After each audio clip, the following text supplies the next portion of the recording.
susunan kabinet kita serahkan sepenuhnya ke Pak Presiden terpilih. Yang pertama itu adalah hak prerogatif Presiden terpilih. Assalamualaikum Sobat Ila, ketemu lagi dengan saya di Ila Normi Channel. Di dalam video kali ini kita akan membahas sebuah perpolitikan di Indonesia lagi, yang dimana perpolitikan di Indonesia akhir-akhir ini semakin hangat dikarenakan besok tanggal 20 Oktober ada suatu peristiwa sejarah yaitu pelantikan seorang presiden, di mana presiden tersebut yang dilantik dengan usia tertua di usia 71 kurang lebihnya. Sebelumnya gelar presiden tertua pada waktu dilantik ini telah disematkan pada presiden sebelumnya, yaitu Bapak B.J. Habibie. Tapi Sobat Ila, kita tidak akan fokus membahas tentang usia presiden terpilih besok yang akan dilantik itu.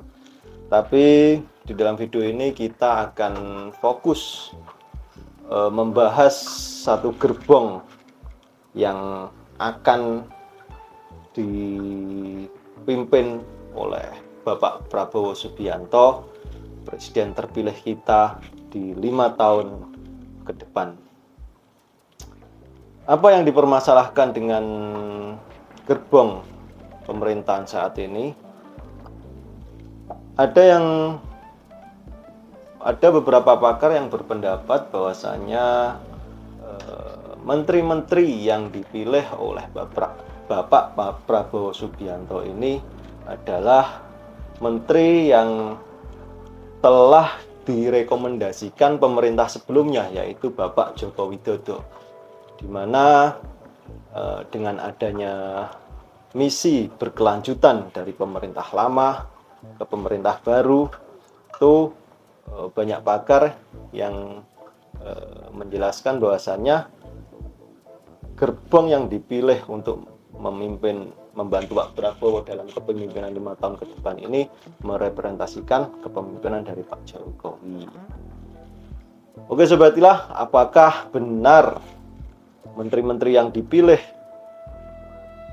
presiden terpilih Bapak Prabowo Subianto itu memang endorsan dari Bapak Jokowi, atau menteri yang dipilih Bapak Prabowo Subianto itu benar-benar dari hak prerogatif yang digunakan Bapak Prabowo Subianto dalam menjabat presiden? Ikuti terus video kami sampai tuntas dan kita diskusi bersama.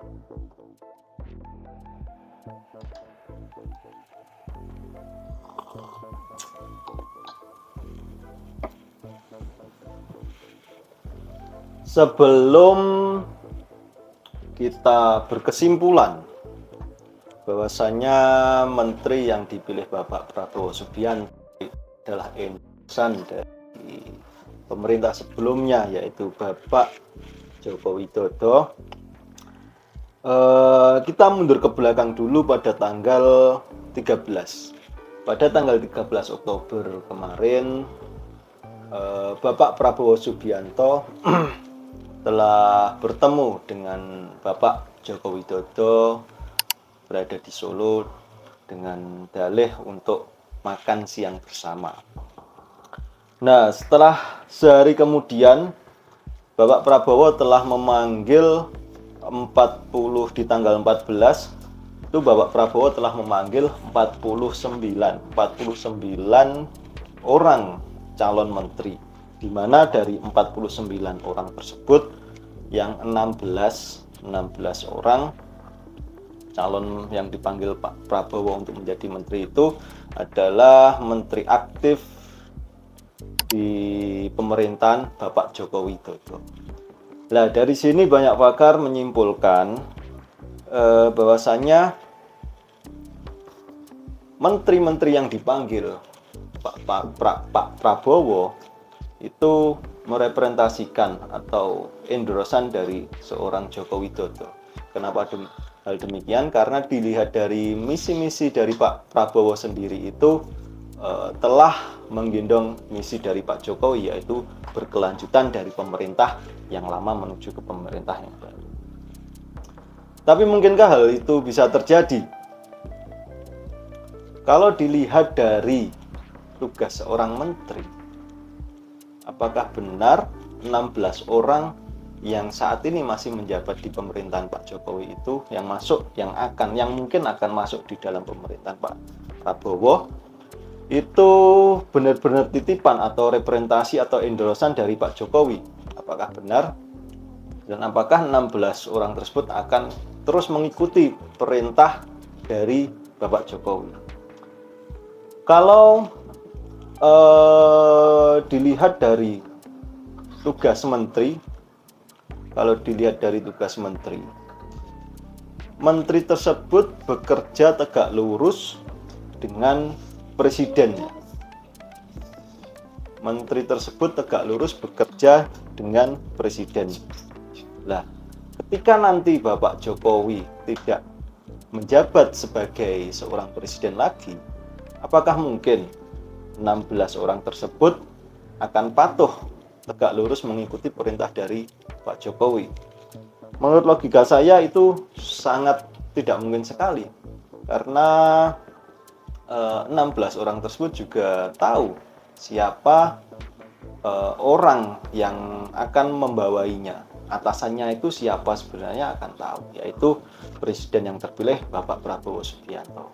Terus pertanyaannya, siapa yang akan mengawal misi-misi dari pemerintahan sebelumnya seperti IKN dan program-program Pak Jokowi yang belum terlaksanakan? Yang lebih logis kalau dilihat dari hubungan seorang menteri itu, kan tadi dari Pak Jokowi itu adalah hubungannya cuma dari bos dengan anak buah, hubungannya cukup di situ. Nah, yang bisa merepresentasikan Pak Jokowi, visi misi Pak Jokowi di pemerintahan yang baru ini, itu ya cuma satu, siapa? Ya wakil presiden dari Bapak Prabowo Subianto, yaitu Mas Gibran Rakabuming Raka. Kenapa demikian? Karena ikatan dengan Pak Jokowi itu adalah seorang anak, di mana Mas Gibran yang ditunggu-tunggu sampai saat ini belum ada sesuatu yang mengejutkan narasi politiknya. Namun ketika nanti Mas Gibran bisa berkomunikasi dengan baik dengan elit-elit politik, dengan para petinggi partai politik, sehingga bisa membentuk suatu suatu serangan balik terhadap kemungkinan ini masih kemungkinan. Contoh seperti ketika Pak Yusuf Kalla ketika pada masa sebagai wakil dengan Pak SBY. Sebelumnya Pak Yusuf Kalla itu berdampingan dengan Bapak SBY. Nah, ketika Pak Yusuf Kalla bisa berkoordinasi, bisa berkomunikasi dengan baik dengan elit-elit politik yang ada pada waktu itu, sehingga Pak Yusuf Kalla bisa bermanuver untuk bersaing di kemudian hari di periode keduanya Pak SBY, yaitu mencalonkan sebagai seorang presiden. Demikian dengan Mas Gibran nanti, ketika beliau kemungkinan dengan Mas Gibran lagi, ketika beliau bisa berkomunikasi baik dengan elit-elit partai politik yang ada, dan seterusnya, kemungkinan besar juga akan mencalonkan lagi sebagai pesaing Pak Prabowo. Kemungkinan besar seperti itu. Selanjutnya, yang paling unik dari komposisi menteri yang dipilih Pak Prabowo ini, di tanggal 14 tadi ada 49 orang calon menteri yang diundang di kediaman Kertanegara Bapak Prabowo. Berikutnya di tanggal 15 juga ada kurang lebihnya 59 calon wamen yang juga diundang ke kediaman Bapak Prabowo. Di sini ketika totalnya itu kurang lebihnya 108 calon menteri dan wakil menteri. Di sini ketika semua itu terrealisasi, dari 108 orang tersebut terrealisasi menjadi menteri dan calon menteri, maka kabinet yang diusung Pak Prabowo ini sungguh sangat kuat sekali. Kenapa demikian? Karena dari 108 orang tersebut diisi dari berbagai macam latar belakang. Ada yang petinggi partai. Dari petinggi partai ini yang belum mendekat atau belum satu di kubu pemerintahan cuma PDI. Cuma PDI Perjuangan itu belum menentukan arahnya, akan menjadi oposisikah atau akan ikut ke dalam pemerintahan. Itu belum ada tindakan dari ketua PDI. Nah, latar belakangnya dari ketua partai, ada yang berlatar belakang dari militer, ada yang berlatar belakang dari menteri aktif di masa Pak Jokowi, ada juga yang berlatar belakang dari keorganisasian masyarakat terbesar di Indonesia, yaitu NU Muhammad dan Muhammadiyah. NU sendiri itu bahkan sekjennya, sekretaris jenderalnya yang diundang Pak Prabowo ke Kertanegara kemarin. Siapa Pak Saifullah Yusuf, itu sekjen PBNU, dan di pihak Muhammadiyah itu Pak Abdul Muti. Lah, ketika gerbong yang akan dipimpin Pak Prabowo begitu banyak ini terrealisasi, maka Indonesia dengan berbagai macam latar, berbagai macam permasalahannya itu harusnya sudah selesai.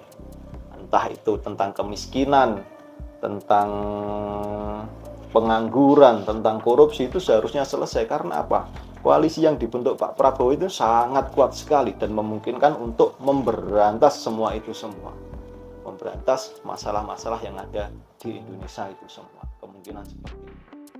Oke Sobat Tila, kita cuma bisa berharap semoga saja pemerintahan baru di era Pak Prabowo ini akan lebih baik daripada pemerintahan sebelumnya, sehingga menjadikan Indonesia yang lebih kuat, Indonesia yang lebih makmur, Indonesia yang lebih maju dengan berbagai macam masalah yang ada di Indonesia ini. Demikian video kali ini. Kurang lebihnya dari saya mohon maaf. Ketika ada sesuatu yang tambahan atau bisa diperdebatkan, silahkan komen di bawah ini, dan jangan lupa untuk subscribe dan share video ini seluas-luasnya agar menambah pengetahuan kita semua. Dari saya cukup sekian. Assalamualaikum warahmatullahi wabarakatuh.